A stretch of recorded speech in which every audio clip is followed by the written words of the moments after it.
Assalamu alaikum, dear aspirants for lectureship. I hope you are fine. Today's video is specially for those people who are going to appear for Punjab Public Service Commission or Federal Public Service Commission lectureship jobs. आजकल आपको पता है कि federal public service commission की तरफ से female के लिए लेक्चरशिप जॉब्स अनाउंस हुई हैं। काफ़ी स्टूडेंट्स ने रब्ता किया, सेशन भी आज स्टार्ट हुआ है। तो उसमें कुछ स्टूडेंट्स ने पूछा कि सर ये फ़ेडरल की जॉब है, ये तो कहीं भी हो सकती है। तो कुछ अबहाम थे स्टूडेंट्स के जो कि मैं दूर करना चाहता था। पहले नंबर पे हम देखते हैं कि फ़ेडरल की जॉब और पंजाब लेवल की जॉब में क्या फ़र्क है। अगर हम इकोनॉमिक पॉइंट ऑफ व्यू से देखें तो फ़ेडरल की जॉब जो है उसमें बहुत ज़्यादा चार्म है।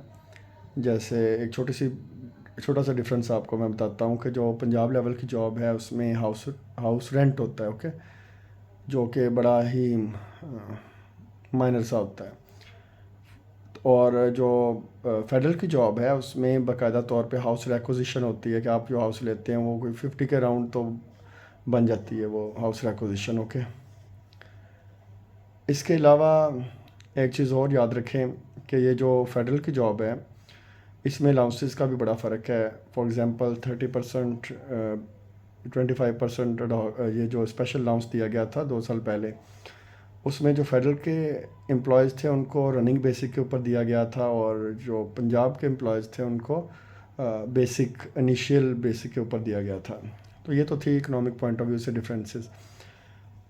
अगर हम इसको देखें कि फ़ेडरल और पंजाब पब्लिक सर्विस कमीशन के लेक्चरशिप के जो एग्ज़ाम हैं, अच्छा उनमें बड़ा फ़र्क है, सिलेबस में फ़र्क है। अगर हम पंजाब पब्लिक सर्विस कमीशन की बात करते हैं ना, तो यहाँ पे कोई प्रिस्क्राइब्ड सिलेबस नहीं है।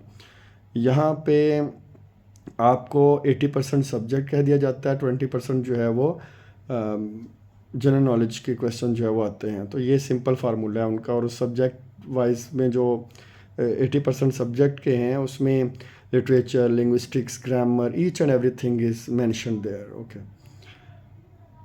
ऑन द अदर हैंड अगर हम फेडरल पब्लिक सर्विस कमीशन की बात करें तो फेडरल पब्लिक सर्विस कमीशन में बाकायदा तौर पे कुछ चीज़ें हैं जो मेंशन की गई हैं। मसलन शेक्सपियर के 3 प्लेस मेंशन किए गए हैं। इसी तरीके से और भी प्ले राइट्स हैं कुछ जिनके प्लेस मेंशन किए गए हैं। ज़ाहिर है कि इसके अलावा हमें जिन मूवमेंट से वो बिलोंग करते हैं, पोइट्स या ड्रामेटिस्ट जो हैं, उनको हमें थोड़ा सा ग्रिप करना पड़ेगा, उसके ऊपर हमें थोड़ी सी रिसर्च करनी पड़ेगी ताकि आपका नॉलेज बेहतर हो। हिस्ट्री ऑफ इंग्लिश लिटरेचर तो ऑटोमेटिकली पढ़नी पड़ेगी।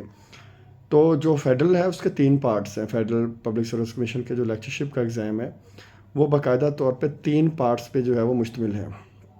अब वो जो 3 पार्ट्स हैं उसमें पहले नंबर पे अगर हम देखें तो उन 3 पार्ट्स में से पहले नंबर पे उन्होंने दिया हुआ है वोकैबुलरी, ग्रामर और सेंटेंस स्ट्रक्चरिंग का जो है वो पोर्शन। और उसके अलावा फिर उन्होंने दिया हुआ है लिटरेचर का पोर्शन। लिटरेचर में मैंने अभी आपको बताया कि कुछ राइटर्स हैं उन्होंने प्रेस्क्राइब किए हुए, और प्रिस्क्रिप्शन में कुछ उनके प्लेस हैं, कुछ मतलब जो भी है लिटरेचर का पोर्शन वो बाकायदा प्रिस्क्राइब्ड है। और तीसरे नंबर पे टीचिंग मेथडोलॉजी है। यहाँ पे जनरल नॉलेज नहीं है फेडरल पब्लिक सर्विस कमीशन में। अगर पंजाब पब्लिक सर्विस कमीशन में वो 20 मार्क्स का जीके देते हैं तो यहाँ पे जो है ये टीचिंग मेथडोलॉजी के ऊपर फोकस करके टीचिंग मेथडोलॉजी का बाकायदा तौर पे उन्होंने एक पोर्शन रखा हुआ है। तो यहाँ पे जिन्होंने बीएड किया होता है, बीएड रिक्वायरमेंट तो नहीं है, लेकिन जिन्होंने बीएड किया हुआ होता है उनके लिए जो है वो बड़ी एक अपॉर्चुनिटी होती है एज लेने के लिए। और वो समझ लें कि 20%, 30% जो है वो एज रखते हैं उन लोगों के ऊपर जिन्होंने बीएड नहीं किया हुआ। 20 मार्क्स भी अगर उसके वो दे या 10 भी दे, 15 भी दे, ये कोई प्रिस्क्राइब पोर्शन नहीं है कि इतने ही आएंगे एमसीक्यूज उसमें से। लेकिन जहाँ जनरल नॉलेज की बजाय टीचिंग मेथडोलॉजी के ऊपर है, और वो बाकी लोग जिन्होंने बीएड नहीं किया वो भी आराम से उसके ऊपर तैयारी कर सकते हैं, इतना इशू नहीं है।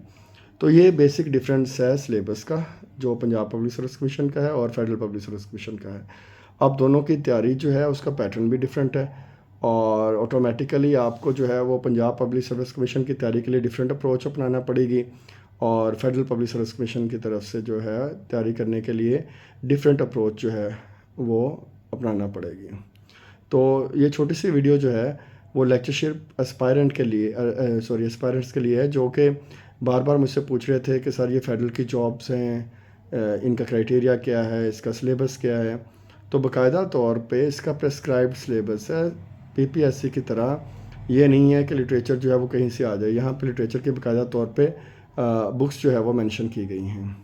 तो आई होप आपको आइडिया हो गया होगा कि फेडरल पब्लिक सर्विस कमीशन और ये जो पंजाब पब्लिक सर्विस कमीशन है, उन दोनों के लेक्चरशिप एग्ज़ाम्स में जो है वो कितना फ़र्क है और सिलेबस के पॉइंट ऑफ व्यू से। और ज़ाहिर है कि फ़ेडरल और पंजाब की जो मुख्तलिफ अलाउंसेस वगैरह हैं वो तो फिर बाद की बात है ना, लेकिन अभी आपने पेपर देना है, तैयारी करनी है, तो उस हवाले से ये सिलेबस डिफरेंट है, ये आप ज़हन में रख लीजिएगा। तो उसके लिए हमारा सेशन जो है वो आज ही स्टार्ट हुआ है और उसका जो है वो फर्स्ट लेक्चर था जिसमें मैंने इंट्रोडक्शन दिया है फेडरल पब्लिक सर्विस कमीशन पे से जो तैयारी कर रहे हैं। अब इस सेशन में जो है एक और बात बताता जाऊँ, पीपीएससी के लोग भी हैं जो पीपीएससी की तैयारी करना चाहते हैं अभी से ही, और कुछ जो है फेडरल पब्लिक सर्विस कमीशन के भी हैं जो अभी से, उनकी तो बाकायदा तौर पर सीट्स अनाउंस हो गई हैं ना। ऑन द अदर हैंड जो पीपीएससी वाले हैं वो कुछ स्टूडेंट्स थे जो मुझे बार बार कह रहे थे कि हमें अर्लियर प्रिपरेशन करनी है, तो उनके लिए जो है ये सेशन है। तो अगर कोई ज्वाइन करना चाहता है तो ही और she can contact me. Thank you. अल्लाह हाफिज़।